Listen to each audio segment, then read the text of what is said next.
ठीक है, स्वतोदृष्टि के लक्षण में आ जाओ। स्वतोदृष्टि के लक्षण 4 होते हैं, मैं पहले भी तुम्हें समझा चुका हूँ। अति प्रवृत्ति क्या कहलाता है? Excess secretion.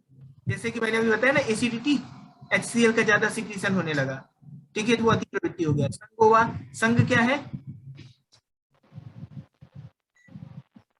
जल्दी बोलो। ऑब्स्ट्रक्शन हो जाना। संग का कोई एग्जांपल बताओ, संग व स्वतोदृष्टि का एग्जांपल। बहुत कॉमन एग्जांपल है।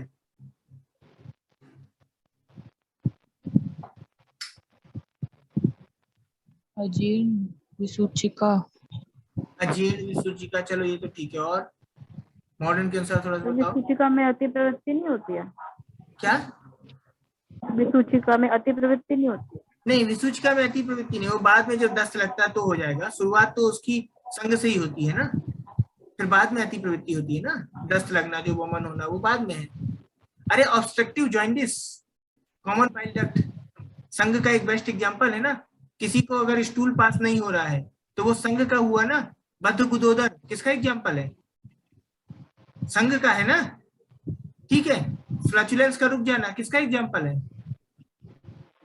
अच्छा ठीक है, अति प्रवृत्ति के एग्जांपल बताओ थोड़ा। अतिचार और वॉमिटिंग, कॉमन है ना। अच्छा, हीमोफीलिया किसका एग्जांपल है? हीमोफीलिया,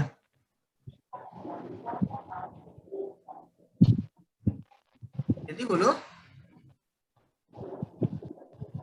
हीमोफीलिया में क्या होता है? अति प्रवृत्ति, अति प्रवृत्ति। ब्लड क्लॉट नहीं होता ना, अति प्रवृत्ति हो गया। फ्लो होता था। हीमोफीलिया अति प्रवृत्ति का एग्जांपल। अच्छा, कोई व्यक्ति बहुत हंसे जा रहा है, एकदम खुश है, एकदम हंसे जा रहा है, शांत ही नहीं हो रहा, वो कौन सा हुआ? अति उत्साह। कौन सी प्रवृत्ति आई? अति प्रवृत्ति। अति प्रवृत्ति। ये क्वेश्चन हमसे अनिकेत नहीं पूछा था उस समय। एक्चुअल में ये जो है ना, ये उसमें अति उत्साह रोग नहीं है, तो इसलिए उसको अपन नहीं करते। ठीक है, हम उसको समझ सकते हैं कि वो एक अति प्रवृत्ति टाइप होगी, पर वो कोई स्वतोदृष्टि नहीं है, ठीक है। अब इसका चलते हैं सिरानाम ग्रंथियोपी। जो सिराओं में ग्रंथि बन जाती है, गांठ बनना, वो भी क्या हो जाएगी? स्वतोदृष्टि है। कोई एक एग्जांपल सिरा ग्रंथि का? सिरा ग्रंथि का ट्यूमर। क्या? ट्यूमर। ट्यूमर, ठीक है। प्रोस्टेट ग्लैंड का इनलार्जमेंट, बढ़ के ट्यूब को ब्लॉक। इसी तरह अगर तुम इसको देखो, क्या एक आर्थ्रोस्क्लेरोसिस, आर्थ्रोस्क्लेरोसिस, MI, सब इसी के एग्जांपल है ना, सिरानाम ग्रंथियोपी। फिर इसका चलते हैं बीमार गमन। बीमार गमन का थोड़ा एग्जांपल बताओ। उदावत। उदावत। और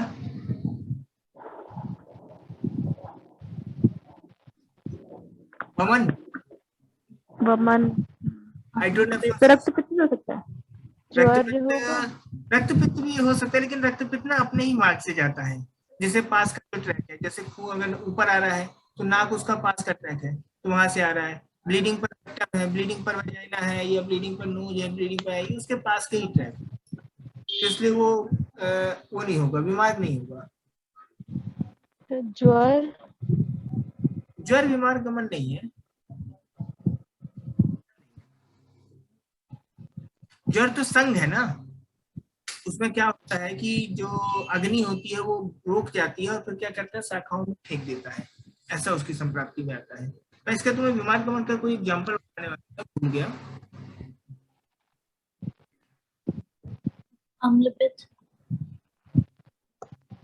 अम्लपित्त, वहां पे कोई ब्लॉकेज नहीं हो रहा, कोई रिटर्न नहीं हो रहा, वो तो अपन उस बात से हरण करके चिकित्सा करते हैं ना।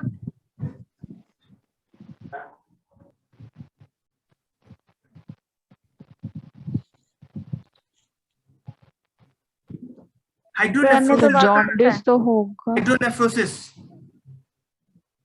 हाइड्रोनेफ्रोसिस में क्या होता है, आगे यूरेटर ब्लॉक हो जाती है तो वाटर जो होता है पीछे किडनी की तरफ बैक फ्लो मारता है ना,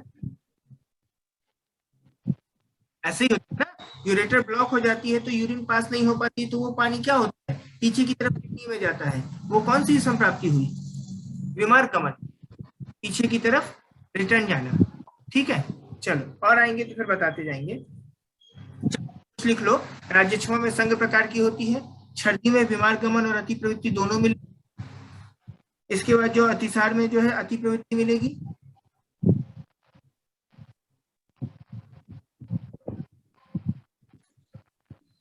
लिख लिए। छर्दी में क्या हो जाएगा, विमान गमन हो जाएगा, अति प्रवृत्ति हो जाएगी, अतिसार में अति प्रवृत्ति हो जाएगी, राज्यक्षमा में संघ हो जाएगी। अब आ जाओ स्रोतस के स्वरूप में, ये चारों क्वेश्चन आ चुके हैं, मार्क करना। हाँ, स्रोत दृष्टि, स्रोतस का स्वरूप, स्रोतस कैसा स्वरूप होगा?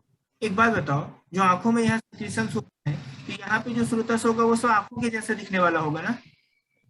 अगर माउथ में मेरे कोई सिक्रीशन हो रहा है, तो माउथ में जो सिक्रीशन हो, तो माउथ में जो धातु होगी, माउथ में जो स्रोतस होंगे उसी के जैसा दिखेगा। या फिर क्या हो जाएगा, और कहीं पे हो जाएगा, जैसे अगर मान लो कान में है तो ऐसा ही हो जाएगा, स्वेदवर है तो स्वेदवर हो जाएगा। तो पहले लिखा है स्वधातु संवर्णानी, समझ गए मैं क्या समझाना चाहता था?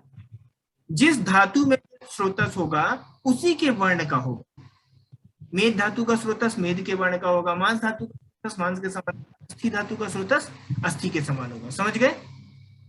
फिर इसमें आता है वृत्त स्थूलान्य अणुनीचा, गोल हो सकता है, स्थूल हो सकता है, अणु हो सकता है। जैसे कि स्थूल वाले अगर स्रोतस देखा जाए तो अपने माउथ हो सकते हैं, वृत्त वाले अगर स्रोतस देखा जाए तो आंख हो सकता है, नोज की कवटी हो सकती है, ये हो सकता है ना। अणु स्रोतस अगर देखना चाहो तो छोटे छोटे जो अपने पसीने के स्वेद होते हैं, रोमकूप, वो सब क्या हुए? अणु स्रोतस हुए ना। ठीक है, अब चलो इसके बाद देखते हैं स्रोतांशी दीर्घान्य आकृत्या। अभी तो तुमने देखा था अणुनी, तो अणुनी की अपेक्षा दीर्घ भी हो सकते हैं, एनएस हो जाएगा, वेजाइना हो जाएगा, ये सब क्या है? दीर्घ ओपनिंग है। अगर इसकी जगह स्टमक की ओपनिंग ब्रॉड होगी, एनएस उसकी इंटेस्टाइन की ओपनिंग ब्रॉड होगी, तो दीर्घान्य कृत्या प्रतान सदस्यानी चा, या फिर प्रतान हो सकती है, जैसे सिरा और धमनी। तो इसमें स्वधातु संवर्णानी एक गोला लगाओगे, वित्त स्थूलान्य अणुनीचा मार्क करोगे, तीसरा मार्क करोगे दीर्घान्य आकृत्या, दीर्घ हो सकता है, या प्रतान सदस्यानी। ये किसके हो जाएंगे? स्रोतस के स्वरूप चरक विमान 5 में बताए गए। ठीक है, स्रोतोदृष्टि के हेतु, स्रोतोदृष्टि के हेतु बहुत सिंपल सा कॉन्सेप्ट है, अगर तुम उसको समझ गए तो। अच्छा देखो, पहले लिखा है प्राणवय स्रोतस। प्राणवय स्रोतस क्या होता है? हमारा लंग होता है, लंग्स ना एयर को कन्वे करने का काम करता है। उदकवय स्रोतस वाटर को कंट्रोल करता है। इसके बाद अन्नवय स्रोतस जो माउथ से लेकर कैनाल एनस तक चला जाएगा, वो सब अन्नवय स्रोतस में आएगा। ठीक है, इसके बाद रसवय स्रोतस हो जाएगा, जो खाना पचने के बाद जो डाइजेस्टिव मटेरियल है, जैसे आयरन हो गया, कैल्शियम हो गया, ग्लूकोज हो गया, प्रोटीन हो गया, इनको लेके जो जा रहा है वो कहलाएगा रसवय स्रोतस। समझ रहे? फिर इसके बाद आता है रक्तवय स्रोतस, जो ब्लड को एक दूसरे से ले जाता है, कैपिलरी हो जाएंगी, आर्टरी हो जाएंगी, वेन्स हो जाएंगी, ये सब क्या है? रक्तवय स्रोतस। मांसवय स्रोतस क्या हो जाएगा? जो मांस के लिए हो जाएगा, मेदवय इसी तरह हो जाएगा। अब समझो, प्राणवय स्रोतस का कारण क्या लिखा है? धातु क्षय, वेग संधारण, रुक्ष वस्तु का सेवन से और भूखे पेट व्यायाम करने से। कौन सा दोष थे श्वास वेग में, श्वास रोग में?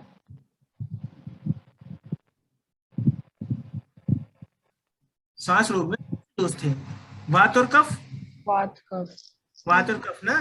तो वात बढ़ने के कारण भी प्राणवय स्रोतस होते हैं। अच्छा, बूढ़े व्यक्तियों को देखा है? अपन लोगों में प्राणवय स्रोतस दृष्टि नहीं होती है। अपने में कब होगा प्राणवय स्रोतस दृष्टि? जब पांडु होगा।